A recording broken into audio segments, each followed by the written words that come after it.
जय हिंद। इससे पहले हम लोगों ने पदार्थ की अवस्था में परिवर्तन को पढ़ा था और हम लोगों ने देखा था कि पदार्थ की अवस्था में जो परिवर्तन होता है वह दो तरीके से किया जाता है। एक होता है तापमान में परिवर्तन लाकर और दूसरा होता है दाब में परिवर्तन लाकर। तो हम लोगों ने पहले वाले वीडियो में क्या देखा था कि तापमान में वृद्धि जब करते हैं तो इससे क्या होता है, पदार्थ की अवस्था में परिवर्तन होता है। लेकिन इस वीडियो में हम लोग देखेंगे कि तापमान में परिवर्तन का कौन सा पार्ट, कि तापमान में कमी करके किसी भी पदार्थ की अवस्था में परिवर्तन किस प्रकार से होती है। अब देखिए, गुप्त ऊष्मा के बारे में हम लोगों ने पहले वीडियो में जाना था। जब किसी भी बर्फ़ को हम लोग गर्म करते हैं तो क्या होता है कि बर्फ़ पिघलता तो है, यानी कि पानी में तो बदल रहा है, लेकिन नीचे से जो ऊष्मा दे रहे हैं वो ऊष्मा क्या कर रहा है, पानी का तापमान को नहीं बढ़ा रहा है, लेकिन बर्फ़ पिघलते जा रहा है। तो वही गुप्त ऊष्मा, उसी को हम लोग गुप्त ऊष्मा कहते हैं। मतलब वह ऊष्मा जो क्या कर रहा है, पानी के तापमान को तो नहीं बढ़ा रहा है, लेकिन बर्फ़ को गला रहा है। तो बर्फ़ को कैसे गला रहा है, तो एक्चुअली में परमाणुओं के बीच का जो आकर्षण बल होता है उसी आकर्षण बल को कमज़ोर करने में जाता है ये गुप्त ऊष्मा। तो आइए हम लोग इस वीडियो में पढ़ेंगे द्रवण या संघनन की गुप्त ऊष्मा। या तो इसको बोल दीजिए आप द्रवण की गुप्त ऊष्मा, या तो बोल दीजिए संघनन की गुप्त ऊष्मा। दोनों का मतलब एक ही होता है। और गुप्त ऊष्मा का जो दूसरा नाम होता है प्रसुप्त ऊष्मा। इसलिए अगर हम लोग कहीं पर देख लेंगे कि कहीं पर प्रसुप्त ऊष्मा लिखा हुआ है तो इससे हम लोगों को घबराना नहीं है। तो हम लोग जानते हैं इस वीडियो में कि जैसे मान के चलिए कि वाष्प है। वाष्प को जब हम लोग ठंडा करते हैं तो वो किस में बदल जाता है, पानी में बदल जाता है। आखिर वो पानी में क्यों बदल जाता है, इसका थोड़ा सा हम लोग बेसिक को जानेंगे। जैसे देखिए, वाष्प है। वाष्प क्या है, एक पदार्थ है। पदार्थ है तो वो परमाणु से मिलकर बना होगा। अब वाष्प का जो परमाणु होता है उस परमाणु का गतिज ऊर्जा ज़्यादा होता है। आखिर गतिज ऊर्जा ज़्यादा होने का पीछे का कारण क्या है कि उसका जो परमाणु है उसका क्या है, ऊष्मा ज़्यादा है उसके पास में। इसी कारण से उसका जो ऊष्मा है ज़्यादा, मतलब उसका जो परमाणु है ज़्यादा दूर हटा हटा रहता है। और ज़्यादा दूर हटा हटा रहने के कारण उनके परमाणु के बीच में क्या होता है, तो आकर्षण बल नगण्य होता है। मतलब आकर्षण बल नहीं के बराबर होता है। अब क्या है कि उसके परमाणु से उस ऊष्मा को अगर हम खींच लिए, यानी कि जिस ऊष्मा के कारण उसका गतिज ऊर्जा ज़्यादा था उससे उतना ऊष्मा को खींच लिए, तो धीरे धीरे क्या होगा, अब वो उनका जो है मतलब वाष्प का जितना भी परमाणु है सब कोई पास पास आना चाहेगा।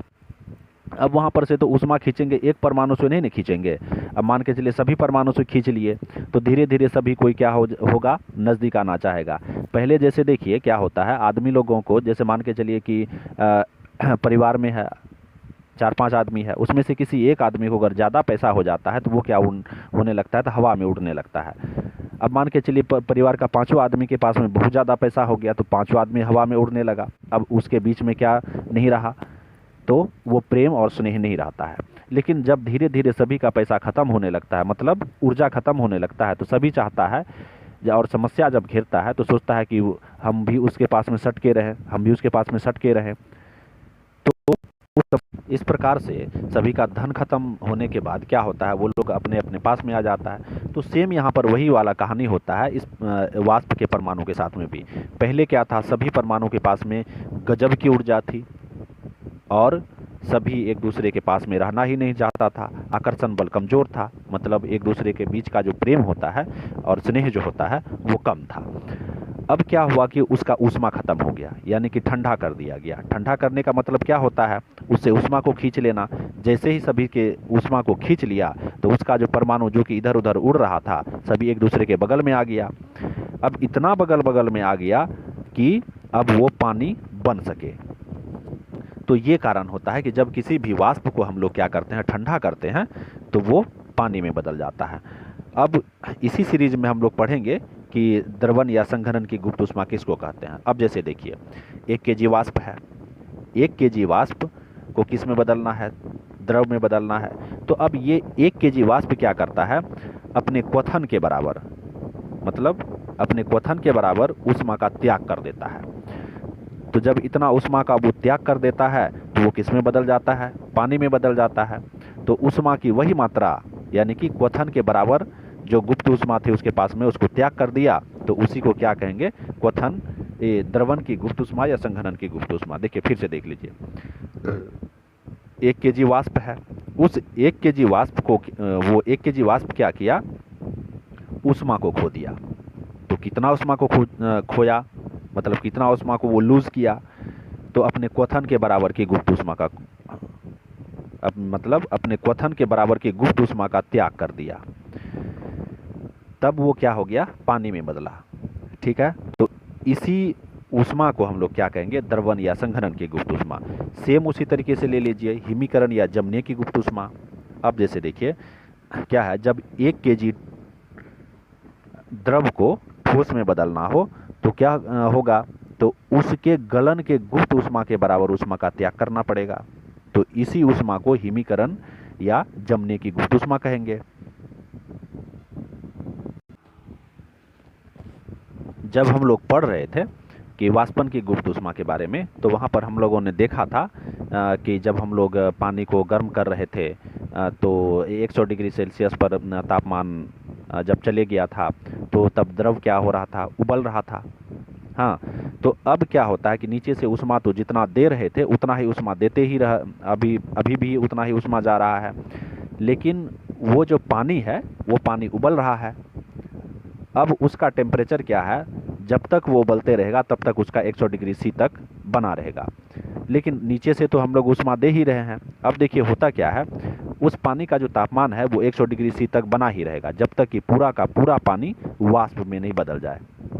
एक्चुअली में अब देखिए होता क्या है, वो पानी का तापमान कितना है? 100 डिग्री सी है, लेकिन उस पानी से जो भाप बन के उड़ रहा है ना, मतलब भाप बन के जो निकल रहा है, उस पानी मतलब उस भाप का जो तापमान होगा वो 100 डिग्री सी से ज़्यादा होगा, यानी कि 100 डिग्री सेल्सियस से ज़्यादा हो गया। अब वही वाष्प को क्या करना है हम लोगों को? अगर द्रव में बदलना है तो क्या करना पड़ेगा? मतलब उसके क्वथन के बराबर की गुप्त ऊष्मा का त्याग करना पड़ेगा। मतलब कितना ऊष्मा का त्याग करना पड़ेगा? जैसे एग्जाम्पल में लेते हैं, जैसे वो जो भाप है उस भाप का जो तापमान है 150 डिग्री सी है। हाँ, अब जैसे देखिए 100 डिग्री सी पर तो पानी उबलता है, अब ये 50 डिग्री सी क्या है? उस भाप में एक्स्ट्रा ऊष्मा है। अब वो कितना ऊष्मा का त्याग करेगा कि वो पानी में बदल जाएगा?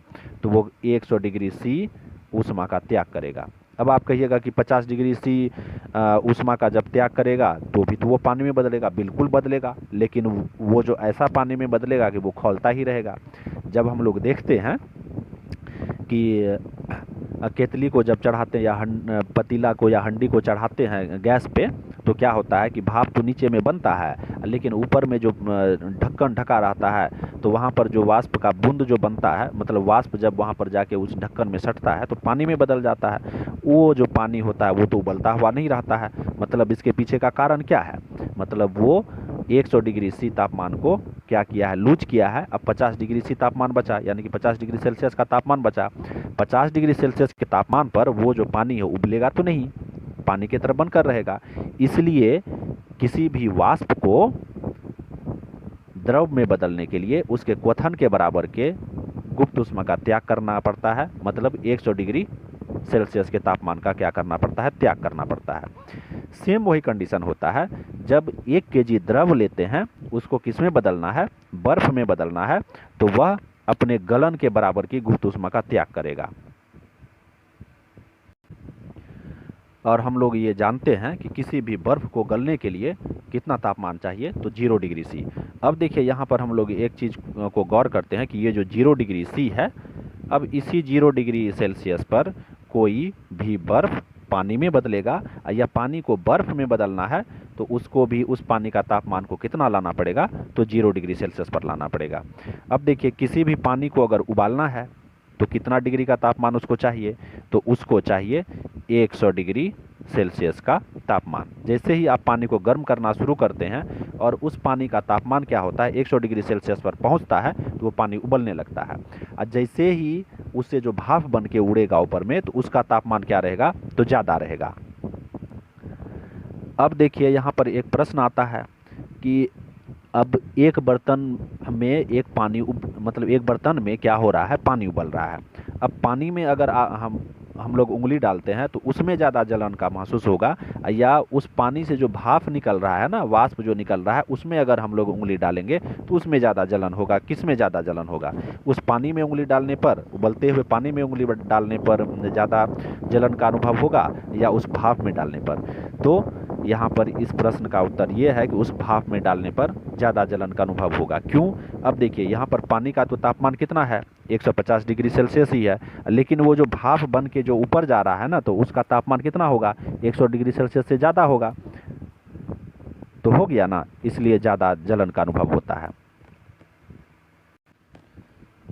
सेम इसी तरीके से अगर हम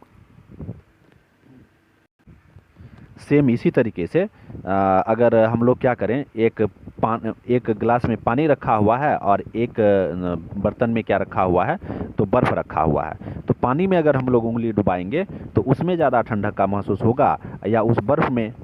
तो ये जाहिर सी बात है कि वो बर्फ़ में ज़्यादा ठंडक का महसूस होगा। क्यों?